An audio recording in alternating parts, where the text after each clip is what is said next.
अस्सलाम वालेकुम स्टूडेंट। अब हम नेक्स्ट सब्जेक्ट उर्दू करेंगे। आज का हमारा टॉपिक है पेलिफ्पा। पेलिफ्पा काफ पाक, पेलिफ्पा सीन पास, पेलिफ्पा नून पान, पेलिफ्पा रे पार।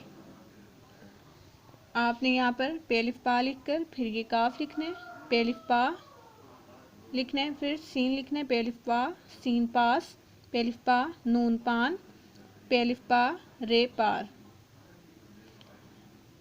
बुक पे आप CW करेंगे और कॉपी पर आपने HW करना है इस तरह। ये आज आपका उर्दू का काम है और आपने फर्स्ट पेज उर्दू का खोलना है।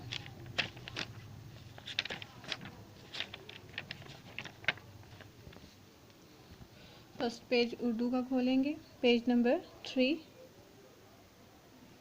हरूफ तहज्जी। हरूफ तहज्जी आपने ज़ुबानी याद करने की मशक करनी है।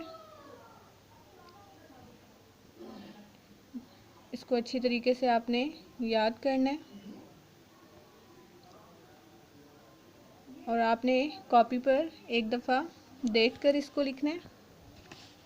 कॉपी लेंगे, यहाँ पर आपने हरूफ तहज्जी बुक से एक दफ़ा देख के लिखना है और फिर ज़ुबानी लिखने की मशक करनी है। ठीक है,